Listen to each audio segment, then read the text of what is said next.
Nuo Paryžiaus iki Londono. Nuo Londono iki Holivudo. Visur žinoma apie Da Vinčio kodą.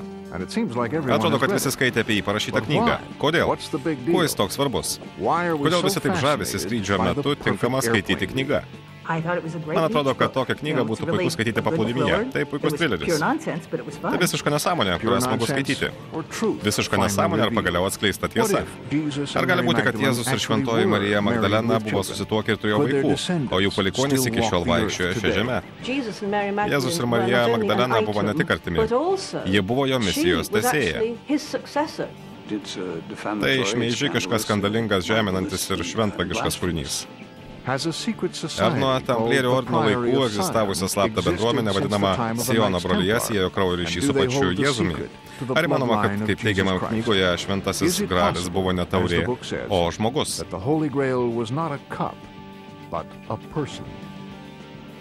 Ir kaip į visą tai įsivėlė Leonardas da Vinci? Siekdami atskirti pramanus nuo tikrovės, akivaizdžius įrodymus tirsime kartu su skeptikais ir šios teorijos šalininkais.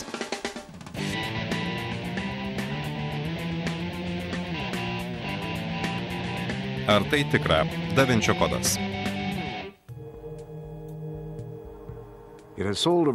Parduota daugiau nei 30 milijonų šios knygos kopijų.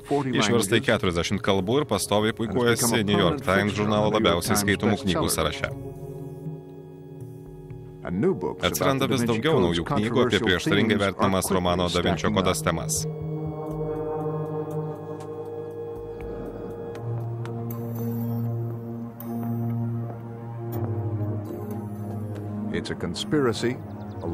Jame susipina tai, ką mėgsta dauguma skaitytojų – sąmokslas, meilės istorija ir detektyvas. Romano veiksmas prasideda Paryžiaus Luvre. Muziejuje tinkamas nužudytas jo prižiūrėtojas. Žmogžudystės pėdsakai veda tik prie Leonardo da Vinčio meno kūrinio. Mirusiojo anūkė ir Harvardo universiteto simbolių mokslo ekspertas leidžiasi Paryžiaus gatvėmis ketindami surasti žmogžudį. Paieška baigėsi mėginimu visoje Europoje surasti šiuolaikinį šventąjį gralį. Autorius Dano Brauno knygos charakteriai yra sukurti, tačiau šioje knygoje išdėstyti prieštaringai vertinami teiginiai yra tikri. Dauguma iš jų galima aptikti 1982 metais išleistame Michaelo Beige, Richardo Lee ir Henrio Lincolno bestselleryje Šventasis kraujas, Šventasis gralis. Ji buvo sukurta ne kaip grožinio, o kaip istorinė knyga, nors kai kurie kritikai tai laiko melagingą istoriją. Lee tvirtina, kad jis ir jo kolegos tvirtina, kad jau 80-mečio viduryje susidūrė su faktais, kurie tapo romano Da Vinčio kodas siužeto linija. Tai buvo istorija apie slaptą Siono broliją, sukurta tam, kad išsaugotų Kristaus giminystės liniją. Neturėjome jokių išankstinių nusistatymų, nežinojome, kur to istorija mus nuves. Tiesiog sekėme faktus. Viskas prasidėjo tada, kai vaizdingame pietų Prancūzijos miestelėje Rennes-le-Château knygos autoriai sužinojo apie vieną tos vietos paslaptį.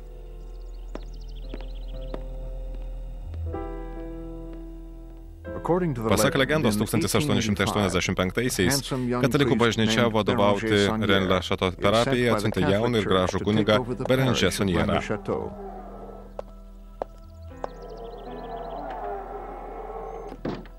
Per 2 metus Soniero pavedimu buvo atstatyta 1059 metais Marijos Magdalenos garbei pastatyta parapijos bažnyčia. Statybų metu po altoriumi atsivėrė tuščia erdvė, kurioje kunigas aptiko raštų ant pergamento ritinį.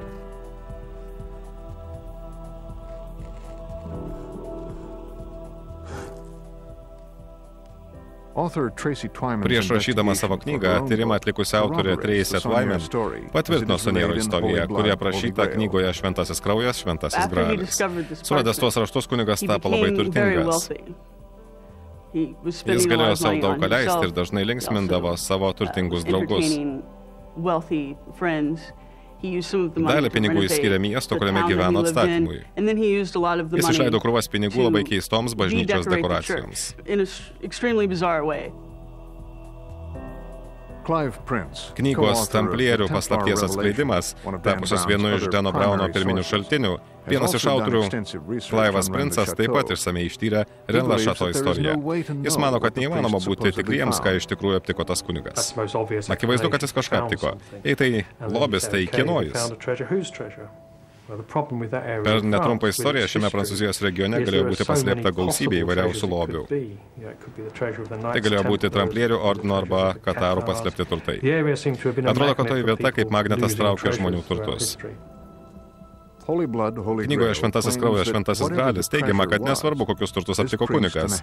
Jis 200 parapiečių kaimelėje akimirksniu tapo turtingesnis nei karalius Midas ir pradėjo keisčiausiais būdais švaistyti pinigus. Kalno papėdėje jis pastatė bokštą Marijai Magdalenai. O bažnyčios dekoracijos tiesiog rėžė akį. Virš įėjimo atsirado lotyniškas užrašas Terribilis est locus iste, kuris reiškia baisi yra šioji vieta.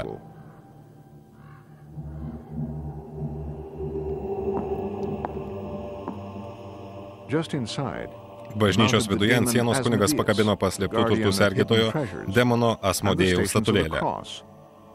O Jėzaus nukryžiavimo scenų atvaizdai nesutapo su visuotinai priimtinomis Biblijoje. Labiausiai stebino paveikslas, kuriame Jėzus po nukryžiavimo išnešamas iš kapo, o ne į jį įnešamas. Ar jaunasis kunigas norėjo pasididžiuoti savo interjero dekoratoriaus sugebėjimais, ar stengėsi subtiliai skleisti pražūtingą paslaptį, galinčią amžiams pakeisti krikščionybės sampratą? Yra tikimybė, kad tie dokumentai kunigą nuvedė ne prie lobio. Niekur neužsimename apie tai, kad Sonieras būtų ieškojęs kokių nors turtų. Gali būti, kad tuose kraštuose slypėjo didžiulių pinigų verta paslaptis, kuri, pavyzdžiui, leistų šantažuoti Vatikaną.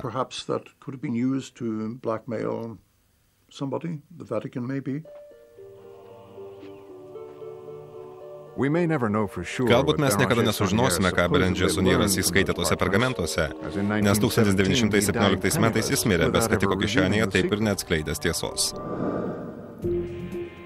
Vis dėlto knygos Šventasis kraujas, Šventasis gralis autoriai mano, kad toji paslaptis pavertusi Sonierą turtuoliu ir buvo jo surastasis lobis. Mes manome, kad Jėzus turėjo teisę į karaliaus sostą. Jis buvo vedęs ir turėjo atžalą. Magdalena kartu su vaiku paspruko į pietų Prancūziją. Po 400 mečių tos giminės atžala susitokė su Frankų karalių dinastijos palikuone, o iš jų kilo Merovingų dinastija. Pirmąją Prancūzijos karališka šeima, laikomi Merovingai, buvo Frankų dinastijos dalis, kuri nuo 5 iki 8 mūsų eros amžiaus valdė kai kurias šiuolaikinės Prancūzijos ir Vokietijos teritorijų dalis. Beidže, Lee ir Lincolnas pirmą kartą apie juos perskaitė slaptose pergamentuose, žinomose Dossier Secrets pavadinimu. Šie dokumentai, kuriuose buvo smulkiai pavaizduotas Merovingų šeimos medis, 75 metais buvo atrasti Paryžiaus nacionalinėje bibliotekoje. Iš visų dokumentų ypač išsiskyrė puslapis, kurio viršuje buvo emblema, o apačioje pateiktas žymiausių Siono brolijos magistrų pavardžių sąrašas.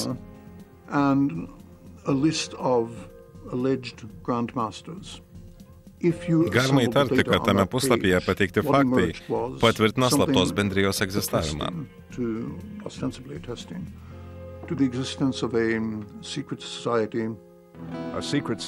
Manoma, kad ši slapta bendruomenė, kurios nariais buvo Izaokas Newtonas ir Leonardas da Vinci, šimtmečius saugojo Jėzaus giminystės liniją.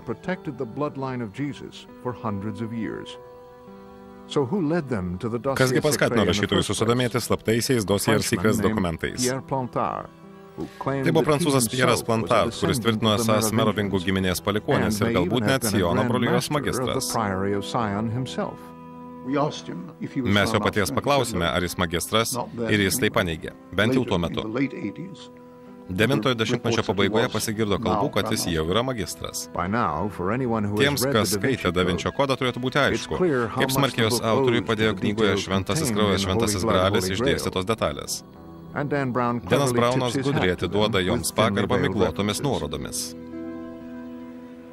Romane šalia nužudyto Luvro muziejaus prižiūrėtojo kūno aptinkama keista kodo keverzonė. Prižiūrėtojas vardu Žakas Sonieras. Jo pavardė tokia pati, kaip ir Rennes le Chateau parapijos kunigo. Šis Sonieras yra vienas pagrindinių tariamų Siono brolijos magistrų. Jo anūkė Sophie Nevo-Pontar turi tokią pat pavardę, kaip ir slaptų dokumentų Dossier Secrets atradėjas ir yra tariamoji Merovingų dinastijos palikuonė. Netoliese Paryžiaus esančioje Vilei pilyje ir Harvardo universiteto kodų specialistas kreipėsi pagalbos į Šventojo Gralio tyrėją Lee Tibingą, kurio pavardė yra knygos Šventasis kraujas, Šventasis Gralis autorių Lee ir Beigė pavardžių anagrama. O svarbiausia tai, kad didžiulio dėmesio sulaukęs Da Vinčio kodo atradimas sutampa su knygos Šventasis kraujas, Šventasis Gralis hipoteze. Taigi, kur problema? Denas Braunas tai savo knygoje pristato kaip faktą. Mes nevadiname to faktu, mes tai laikome galimybę. Nors oficialiai laikomas grožinės literatūros kūriniu, šis romanas visame pasaulyje sukėlė tikrą prieštaravimų uraganą. Ypač visus sudomino vadinamasis faktų puslapis, kuriame teigiama, jog Siono brolija ir jos žymiųjų narių sąrašas yra tikri, o visų dailės ir architektūros kūrinių, dokumentų bei slaptų apeigų aprašymai yra tikslus.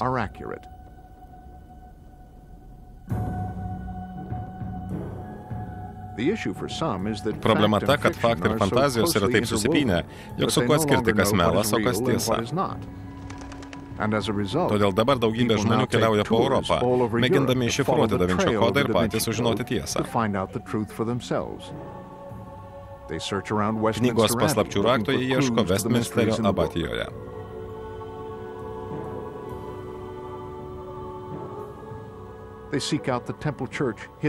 Sekdami paslaptingą Deno Brauno frazę, jis Londone atgulęs po žeme, užkampėje Londono gatvelėje stovinčioje Templierių bažnyčioje, jie ieško paslaptingo riterio kapo.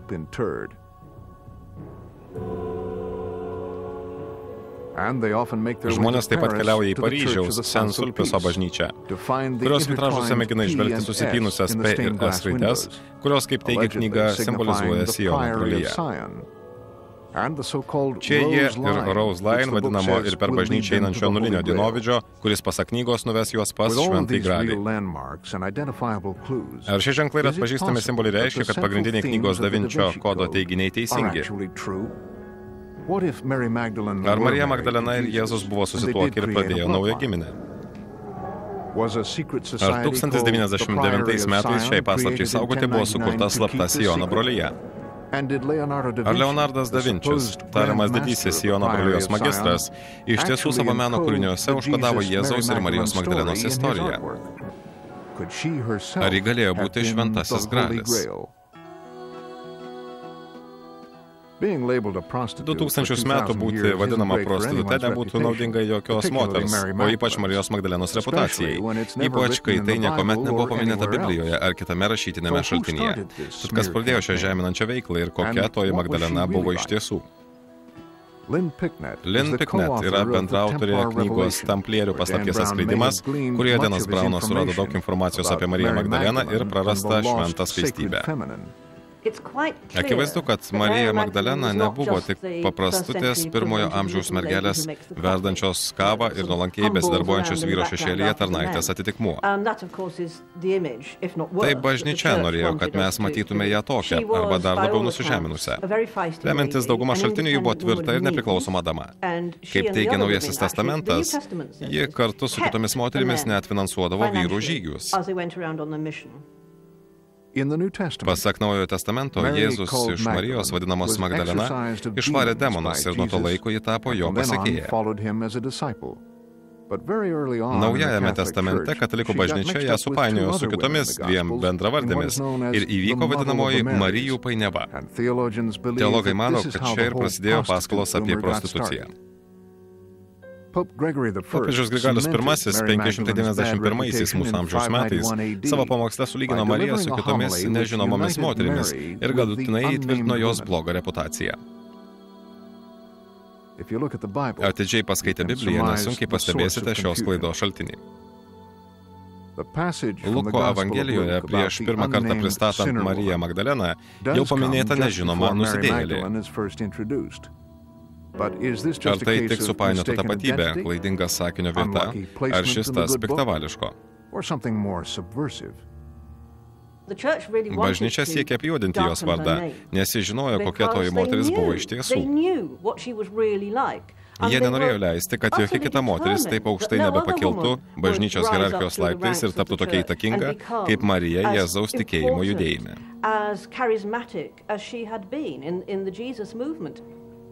Bažnyčia siekia sunaikinti tikrą istorinę asmenybę Mariją Magdaleną ir sukurti naują jos variantą dėl daugelio priežasčių. Tai susijęs su požiūriu į moterį, bažnyčiai tapus hierarchinė organizacija. Pasak rašytojo Princo, krikščionybės pradininkams reikėjo herojės moters. According to Prince, the early Christians lacked a leading lady. Galiausiai žmonės pareikalavo, kad Kristaus istorijoje atsirastų ir dievinama moteris, tačiau bažnyčia vietoje Marijos Magdalenos pasirinko mergelę Mariją. Tai labai paprasta. Mergelės geros, prostitutės blogos. Tai du priešingi seksualumo simboliai. Skaistumas yra šventa dorybė, o prostitucija ir paleistuvavimas nuodėmė. Už tai turi būti atleista. Tai idealus modelis, kaip moteris gali tapti skaisti. Tik pagalvokite apie tai. O katalikų bažnyčia net iki 1969 oficialiai neprisipažino klaidingai pavadinusi Mariją Magdaleną prostitute. O kaip jo santuoka su Jėzumi? Pasirodo, kad ir Jėzus vienas kitą beprotiškai mylėjo. Drįstu teigti, kad remiantis gnostikų evangelijomis, Marija buvo labai įtakingas asmuo šalia karališko sosto. Nukryžiavimo metu visi apaštalai išsislapstė, o Marija, rizikuodama savo saugumu, liko gedėti Jėzaus, savo vyro. Prielaida, kad Jėzus buvo vedęs, buvo dar viena priežastis, dėl kurios Deno Brauno romanas sukėlė didžiulį religinės bendruomenės pasipiktinimą. Tėvo Viljamo Stetsono nuomonė tai mažų mažiausiai netikslumas. Tai šmeižtas. Šis faktas neturi jokio pagrindo. Tai spėlionė, kuri gali sulaukti pritarimo skeptikų pasaulyje, tačiau yra visiškai svetima tradiciniai krikščionių bažnyčiai.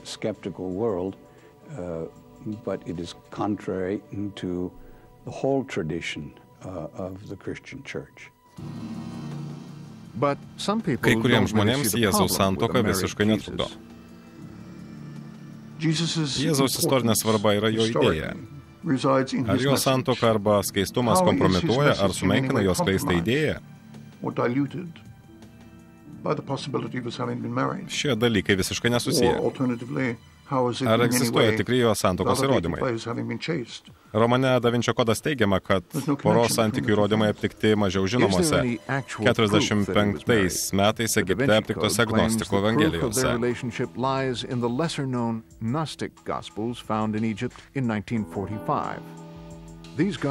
Šiuose bažnyčios nepripažintose evangelijose Kristaus personažas visiškai kitoks nei Naujajame testamente. Čia jis netaip sudievintas, labiau žemiškas ir galbūt net vedęs. Vienoje iš tų gnostiko evangelijų yra miela pastraipa, kurioje prašoma, kaip pas Jėzų atėję jo mokiniai, vyrai skundžiasi ir, atskleidžiami savo bukumą, sako: Viešpatie, kodėl šią moterį tu myli labiau už mus?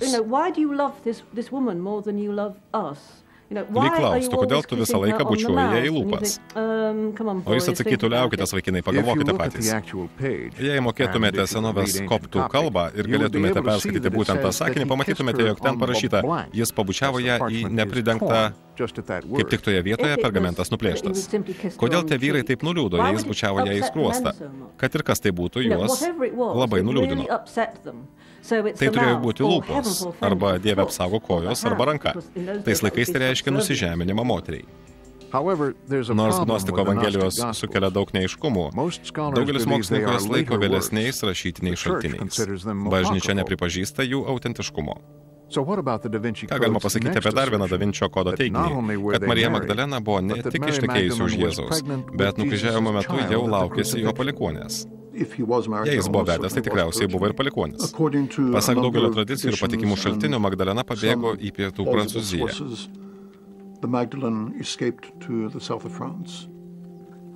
Jei ji tai padarė, tai tuo metu galėjo lauktis arba išsigabenti atžalą kartu su savimi. Vienoje iš vietos legendų pasakojama, kad į Prancūziją Magdalena atkeliavo su šventuoju graliu rankose. Štai čia prasidėjo Siono brolijos veikla. Jie teigia, kad šventasis gralis simbolizavo Magdalenos įsčiuose slypinčią Kristaus sėklą.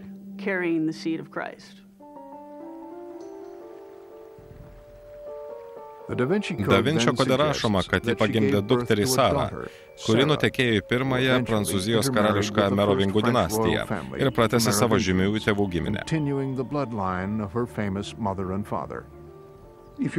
Jei kalbame apie 2000 metų besitęsiančius giminystės ryšius, tai jau ne giminės medis, o visa giria. Gali būti, kad netiesioginiais giminystės ryšiais su Jėzumi ir Marija Magdalena yra susiję keli milijonai šios žemės gyventojų. Tai gali būti aš, ar bet kuris iš jūsų. Jėzaus ir Marijos Magdalenos sąjunga Da Vinčio kode dar kartą patvirtinama žymėje ant Milano Šventosios Marijos Maloningosios vienuolyno sienos Leonardo da Vinčio nutapyta freska Paskutinė vakarienė.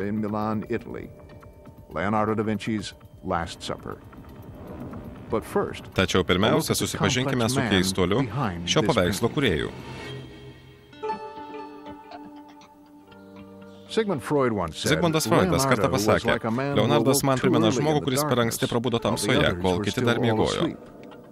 Martinas Kempas yra vienas žymiausių Leonardo da Vinčio gyvenimo ir darbų tyrėjas. Žmonės sako, kad Leonardas buvo žmogus pralenkęs savo laiką. Manau, kad jis geriau už kitus mokėjo pasinaudoti savo laikotarpiu. Man labiausiai patinka tai, kad jis pasaulio atvaizdavo taip įtikinamai, gyvai ir išvalgiai, kaip niekas kitas, gyvenęs prieš jį ir po jo.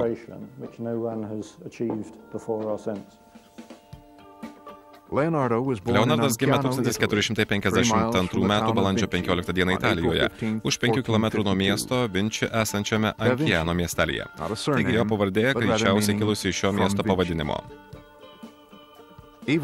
Meno pasaulio atstovus erzina net knygos Da Vinčio kodas pavadinimas, nes jie jį vadina paprasčiausiai Leonardo. Šis nesantuokinis notaro ir vietinės valstietės sūnus gyveno su tėvu ir užaugo Florencijoje. Tikriausiai jau vaikystėje išaiškėjo Leonardo talentas menams, o ypač tapybai. Tikriausiai savo tėvui, įtakingo Florencijos notaro dėka, jis buvo pristatytas vienam žymiausių ir Florenciją valdžiusiai Medici šeimai tarnavusių skulptorių dailininkų Andrea del Verrocchio.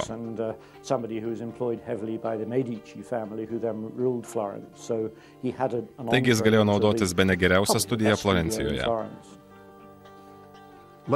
Pasakojama, kad po to, kai Leonardo padėjo Verrocchiui nutapyti angelą žymėjame jo paveiksle Kristaus Krikštas, mokytojas suprato, jog niekuomet neprilygs savo mokinio talentui ir pareiškė niekada nebetapysęs. Leonardo tapybos darbai buvo ir liks nepaprasti, tačiau tai buvo ne vienintelis jo talentas. Jam labai patiko mokslas ir projektavimas. Liko 13 000 puslapių jo užrašų ir brėžinių, bei atbuline rašysena išmargintų puslapių. Jo užrašai nepaprasti. Mes laikome juos tikrais, nors panašių į juos nėra. Įdomu tai, kad viename puslapyje Leonardo sutalpindavo anatomijos užrašus, brėžinius, gamtos motyvus, piešinių eskizus ir žmogaus galvos struktūros analizę.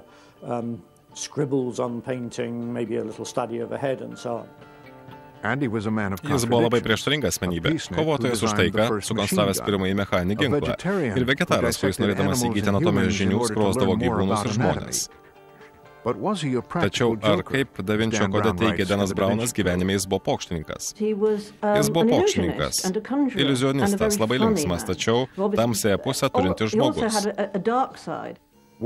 Ar jis buvo slaptos didžiulę paslaptį saugančios organizacijos Siono brolijos narys? Ar įmanoma, kad norėdamas subtiliai atskleisti šią paslaptį pasauliui, jis ją užkodavo savo meno kūriniuose? Gali būti, kad Leonardas da Vinči norėjo atskleisti paslaptį apie Jėzaus ir Marijos santuoką, kurią sužinojo būdamas Siono brolijos magistru. Negalėdamas to padaryti atvirai, jis ją užkodavo savo paveiksluose. Vienintelis tikras būdas yra ištirti Leonardo paveikslus kartu su tikru meno istorijos žinovu. Renesanso periodu niekas, taip pat ir Leonardas, meno darbuose neslėpė jokių kodų. Dailininkų paveiksluose galima aptikti poteksčių, kurios sutampa su tikrąja jų kūrinių prasme. Kodo esmė yra ta, kad jo reikšmė visiškai skiriasi nuo išorinio kodo vaizdo. Kodai, potekstės. Da Vinci kode teigiama, kad gerai įsižiūrėję Leonardo darbuose išvelgsime daugybę paslapčių. Kai kas mano, kad net Leonardo rašysena yra kodas. Jo raštą perskaityti nesunku, nors jis siaubingas ir dar atbulas. Jis buvo kairiarankis. Dabar tokie žmonės gali naudotis kompiuteriais, tačiau jie gali paliudyti, kaip sunku kairiarankiams rašyti rašaliniu parkeriu arba tokiomis tepliojančiomis medžiagomis kaip kreida arba lėtai džiūstantis tušas. Taigi tenka rasti išeitį.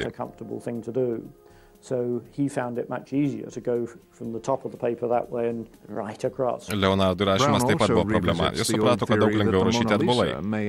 Braunas iš naujo apsvarstė seną teoriją, kad Mona Lisa taip pat moteriškus drabužius dėvintis Leonardas. Kažkas seniai iškėlė mintį, kad Mona Lisa tai moterimi persirengęs Leonardas da Vinci. Norėdami tai įrodyti, jie paėmė jo turinę nupieštą seno vyro su barzda ir vešliais antakiais portretą ir pagal jo proporciją sukūrė moters veidą. Manau, kad jau pats savaime bandymas yra abejotinas. Iš tiesų, tas atvaizdas, kurį visi laikome Leonardo portretu, nėra jo autoportretas. Sakykime, kad užkoduoti ne visi jo darbai. O freska Paskutinė vakarienė. Šiame kūrinyje įamžinti du dalykai. Pirmiausia, vakarienės metu Kristus ištarė: vienas iš jūsų mane išduosite. Paskutinė vakarienė taip pat simbolizuoja šventąją komuniją, kuri reiškia Kristaus žodžiai. Vynas yra mano kraujas, o duona mano kūnas. Deno Brauno ir jam pritarančių nuomonė, šis antras pagal svarbą ant Šventosios Marijos maloningosios vienuolyno sienos nutapytos Leonardo šedevras slepia daug didesnę paslaptį. Biblijoje skaičiau Paskutinės vakarienės aprašymą. Jos metu šalia Jėzaus sėdintis šventas Jonas turėtų būti jaukiai prigludęs prie savo mokytojo krūtinės. Leonardo freskoje jis pavaizduotas visiškai kitaip. Personažas, kurį turėtume laikyti šventu Jonu, yra palinkęs į priešingą pusę nuo Jėzaus ir manau, kad nebe priežasties.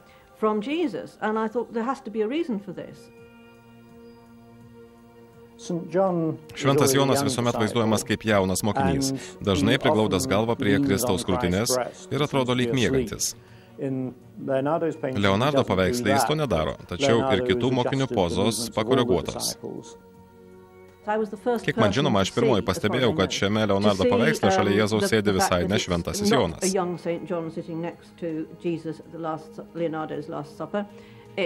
Tai iš tiesų moteris.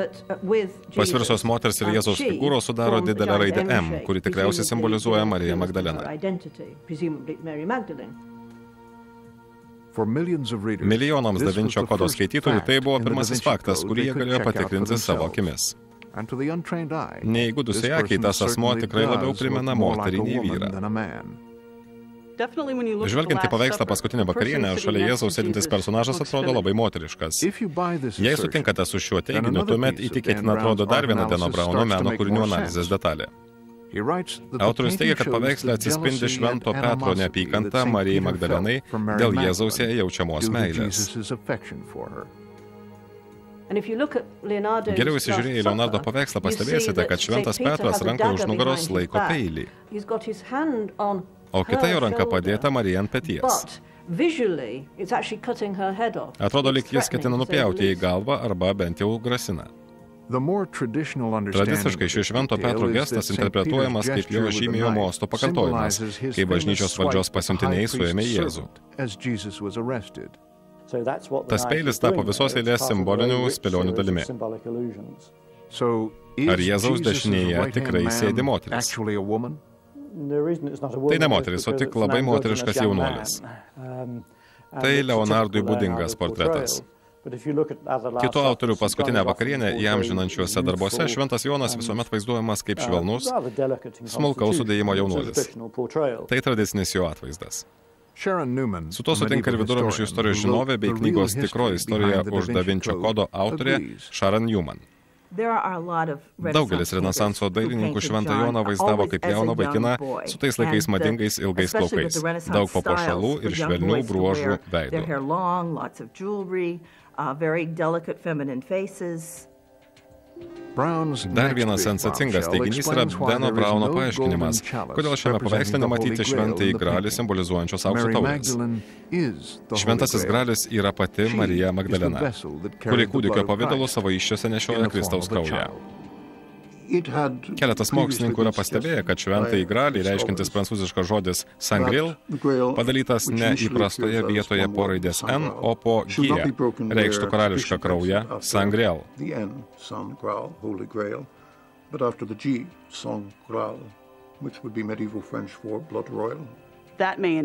Tai gali būti užuomina, jog šventasis gralis tikrai yra Marijos Magdalenos įsčiose nešiojamas Kristaus kūdikis.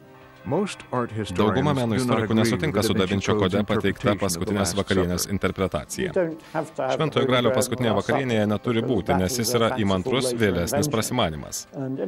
Tiems, kas nesutinka, patarsiu paskaityti Bibliją, kaip ir padarė Leonardas. Sužinokite, kas joje rašoma ir pamatysite, kad šventojo gralio vakarienės metu neturi būti. Ir Martinas Kempas prisimena, jog faktų puslapyje parašyta, kad visi meno darbo aprašymai yra tikslus. Tai grožinė knygos dalis. Kiek keistoko, kad šis puslapis eina iškart po titulinio, todėl aš jį priimu kaip grožinę knygos struktūros dalį.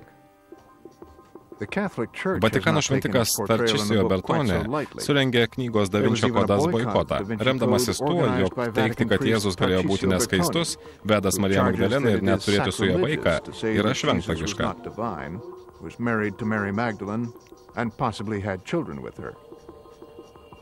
Iš dalies Da Vinčio kodas padėjo, kad šiais laikais būtų madinga manyti, kad Jėzus ir Marija Magdalena buvo susituokę, turėjo palikuonių, kurie tapo pusiau stebuklingos Prancūzijos karalių dinastijos pradininkais.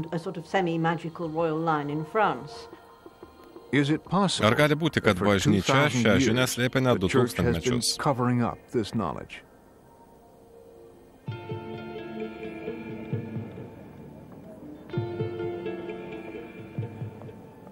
Da Vinčio kode katalikų bažnyčia gauna nemažai pylos.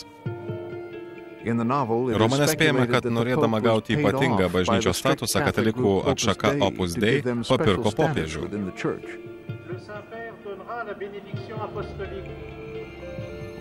Vėliau Opus Dei organizacija ėmėsi visų priemonių, kad neleistų Siono brolijai atskleisti pasauliui paslapties apie Jėzaus ir Marijos santuoką bei jų kūdikį.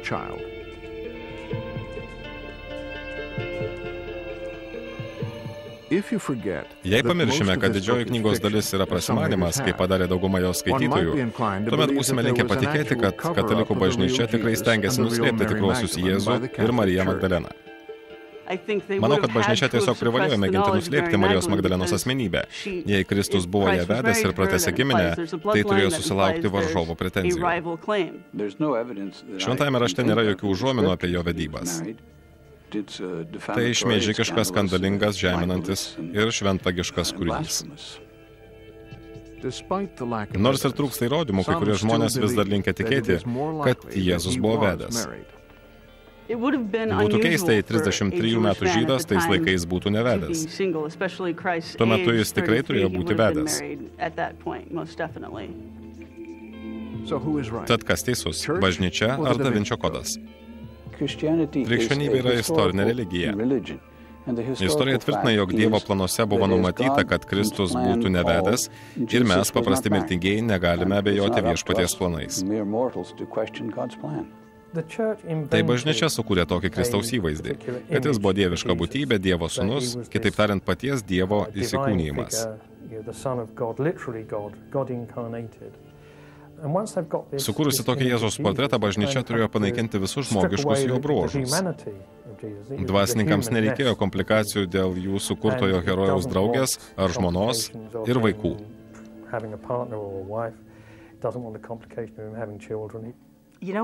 Mes nematėme jų santuokos liudijimo ir niekas nebuvo pakviestas į puotą. Galima manyti, kad tai turėjo būti labai svarbus įvykis, tačiau neturime jokių įrodymų, kad Jėzus ir Marija buvo susituokę.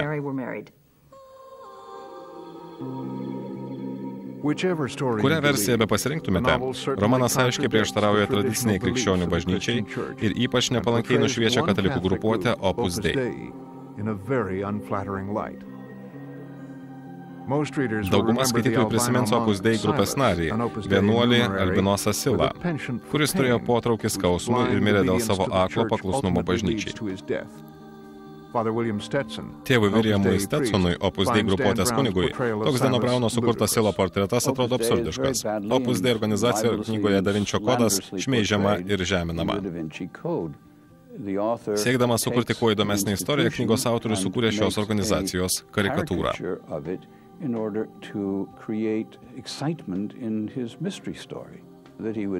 Jis pasakoja apie albinosus vienuolius. Opus Dei organizacijoje vienuolių nėra, o tai rodo jo žinių trūkumą apie šią grupuotę. Be to, jis yra visiškai amoralus žmogus. Tai kas iš tiesų yra toji Opus Dei organizacija? Opus Dei yra 77 metus gyvuojanti katalikų bažnyčios organizacija, kuris skatina pažadinti žmonėms tikrai troškimą gyventi krikščioniškai ir sujungti jų tikėjimą, darbą bei šeimyninį gyvenimą.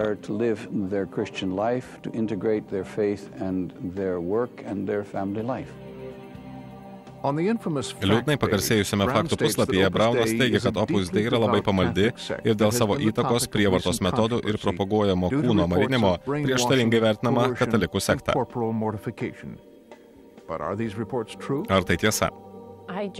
Aš į Opus Dei įstojau besimokydama antrame koledžo kurse. Šią organizaciją susidomėjau tuomet, kai vienas jos narių paprašė manęs prieglobsčio. Tuo metu ir po to susipažinau su organizacijos nariais ir pradėjau lankytis jų susiejimuose. Laikui bėgant aš vis labiau įsitraukiau į jų veiklą. Pasak tėvo Stetsono, pasišventimas Opus Dei organizacijai yra asmeninis kiekvieno žmogaus reikalas. Narystė pagrįsta laisvė. Žmonės savo norų įstoja ir taip pat gali palikti organizaciją. Tai melas, sako Tammy Di Nicola. Kai jai buvo 19, organizacija vis labiau spaudė ją duoti skaistybės įžadus ir tapti nare. Galiausiai buvo pasakyta, jei nesutiksi, tai visam gyvenimui atsisakysi paklusti Dievo valiai, todėl gali būti prakeikta ir niekuomet nesulaukti Dievo malonės. Taigi Tammy tapo Opus Dei nare ir iš pradžių džiaugiasi visišku paklusnumu tikėjimui, kurį tik vėliau drįso pavadinti aklu. Paprastai jie moka atlyginimus, kontroliuoja narių skaitomas knygas, žiūrimas ir klausomas televizijos ir radio laidas.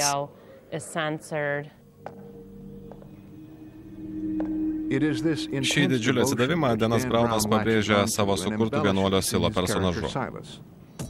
Jėzaus kančias ant kryžiaus primenantis, ant kojos dėvimas spygliuotas diržas ir plakimas virve kartą per savaitę yra vieni iš įsimintiniausių romano epizodų.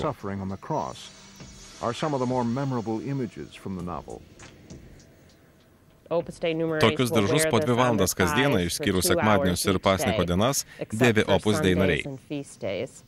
Opus Dei organizacija teigia, kad bausmės ir kūno kančios priartina prie Dievo.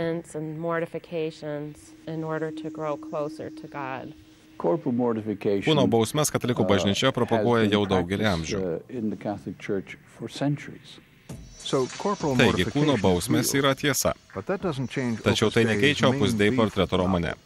Organizacijos vardo paminėjimas faktų puslapyje leidžia skaitytojui manyti, kad iš visus apgailėtino vienuolio Silo veiksmus, įskaitant piknaudžiavimą dygliuota grandine ir bausmėmis, jam atleis tikroji Opus Dei grupuotė. Netikiu, kad vadovas, laisva valia kontroliuojantis savo pasekėjų dvasinį gyvenimą, leistų jiems piknaudžiauti kūno bausmėmis.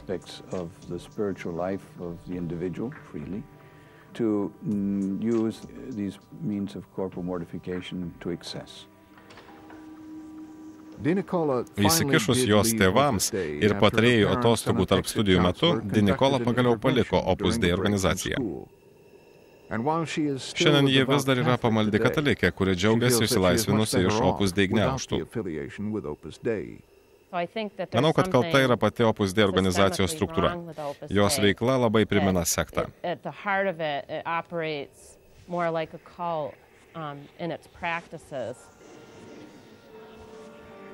Tokia griežtų įsitikinimo organizacija kaip Opus Dei visuomet susilauks skirtingų įvertinimų.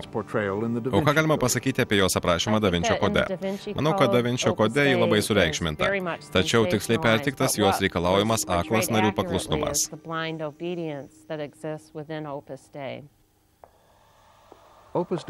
Nekalbant apie Opus Dei, nekyla abejonių, kad Da Vinčio kodas paniekina daugelio žmonių branginamas krikščionybės tradicijas. Katalikų bažnyčios kaltinimas Kristaus ir Marijos Magdalenos santuokos ir jų dukters egzistavimo slėpimu yra ne kas kita kaip krikščionių bažnyčios ataka.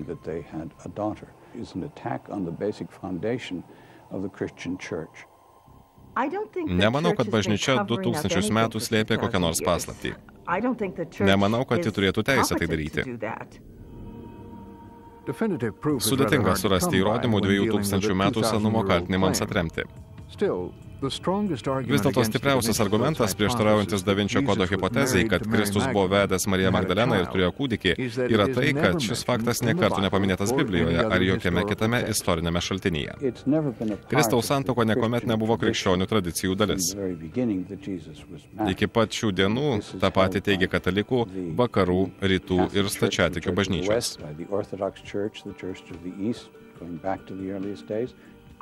Manau, kad viskas įmanoma. Jėzus galėjo būti vedęs ir net turėti nesantuokinį vaiką. Gali būti, kad tarp mūsų gyvena tos giminės palikuonys. Tačiau nėra jokių įrodymų, pagrindo, užuominų, nieko, kas leistų to patikėti. Taigi pagrindinis Da Vinčio kodo teiginys, kad Jėzus ir Marija Magdalena buvo susituokę ir turėjo vaikų, yra įmanomas, tačiau mažai tikėtinas. Vienintelis šios revoliucinės idėjos įrodymas yra knygoje pateiktas žmonių, siekusių atkakliai išsaugoti šią paslaptį sąrašas. O kaipgi slaptoji Siono brolyje ir paslaptingieji dokumentai Dossier Secrets? Ar jie vis dar slepia ir saugo įrodymus, kad ir šiandien pasaulyje gyvena Kristaus giminės palikuonys?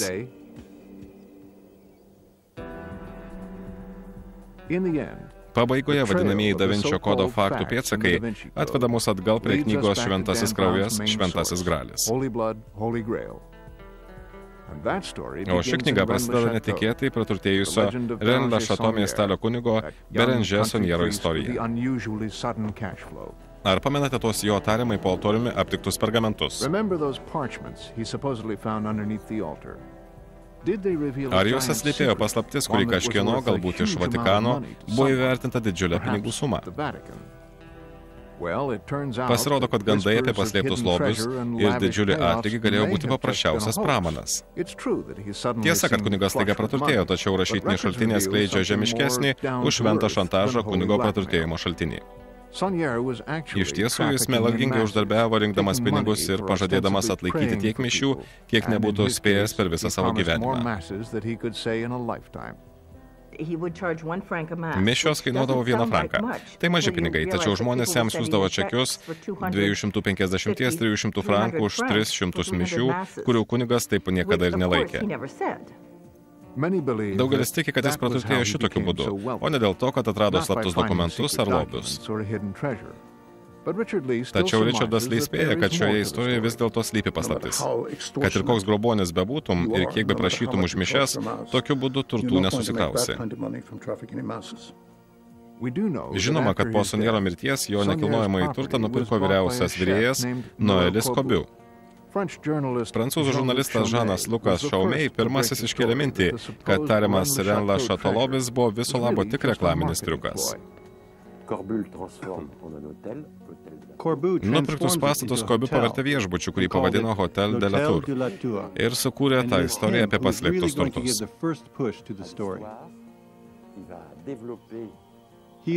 Tai jis papasakojo, kad Bérenger Saunieras šioje vietoje aptiko paslėptą lobį. Spėju, kad norėdamas privilioti turistus į savo nuošalų viešbutį, Noelis Kobiu entuziastingai pasinaudojo Ten le Château legenda.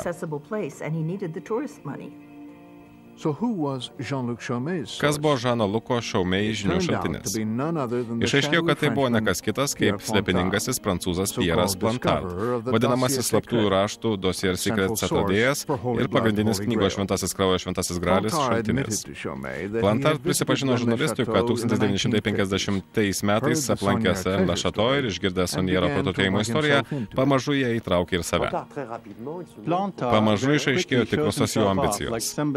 Išaiškėjo jo didybės manija, legendų pomėgis, atsiskleidė iškrypusi jo asmenybės pusė.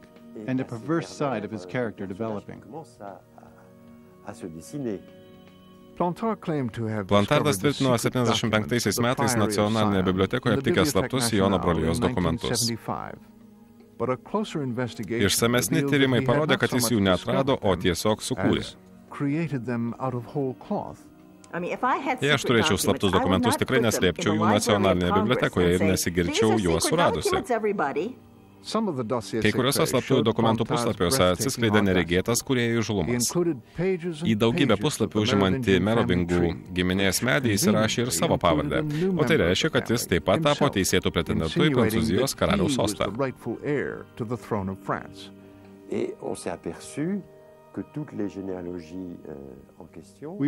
Mes supratome, kad jis nukopijavo abejotinas giminės medžio šakas ir šiandien bei ten įrašė savo vardą.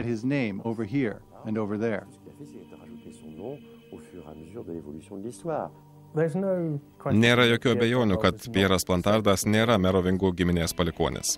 Didžiausias Plantardo apgaulės šedevras ir vienas pagrindinių knygos Da Vinčio kodas įrodymų buvo Siono brolijos magistrų sąrašas, kuriame puikavosi ir Leonardo vardas.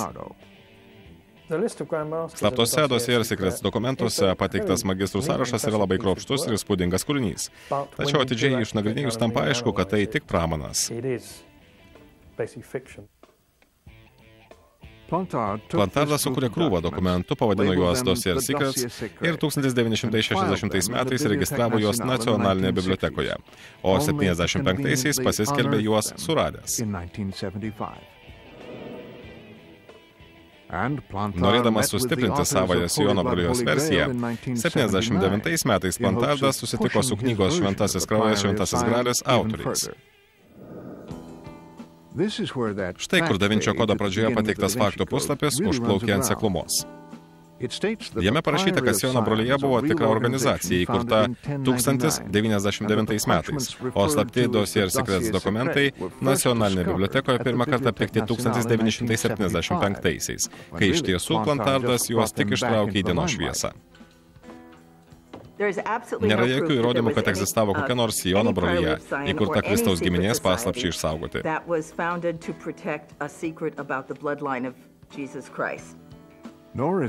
Taip pat nėra pagrindinio knygos Šventasis kraujas, Šventasis gralis teiginio įrodymų, pasak kurių Plantardas turėtų būti Merovingų dinastijos atstovas ir tolimas Kristaus bei Marijos Magdalenos giminaitis. To įrodyti nesugebėjo nei pats Plantard. Jis pasakė, anglai mano, kad esu Jėzus palikuonis, bet tai tikra komedija.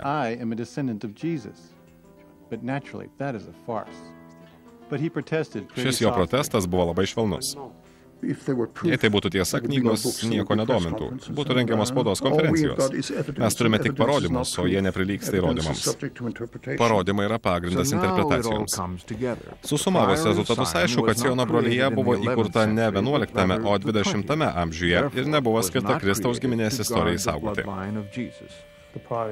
Siono organizacija yra priedanga. Tai apgaulės kiautas. Siono brolija yra paprasčiausia Prancūzijos asociacija, neturinti nieko bendro nei su Tamplierių ordinu, nei šalies istorijos paslaptimis, nei su galima Merovingų dinastijos saugota paslaptimi. Ir Leonardo niekada nebuvo jos narys.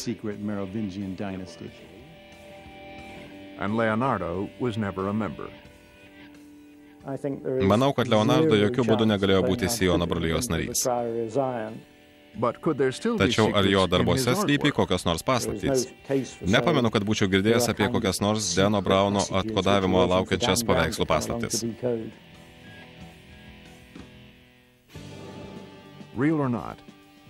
Negalima paneigti, kad Da Vinčio kodo paslaptys pavertė šį kūrinį itin įdomiu skaitiniu.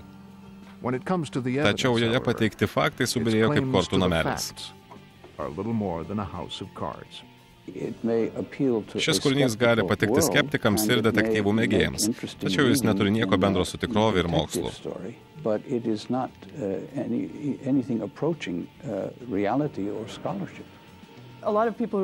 Da Vinčio kodą skaitantys žmonės nebūtinai patiki jo turiniu, tačiau jis sužadina jų smalsumą.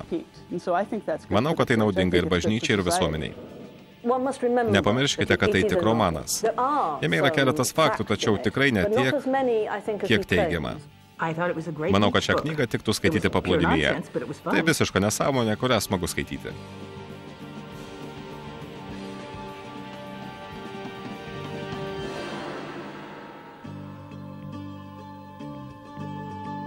Tekstą išvertė Džilda Grubinskaitė, skaitė Gytis Jurgelevičius. Garso režisierius Kęstutis Tumėnas, įgarsinta 5 kanalo studijoje.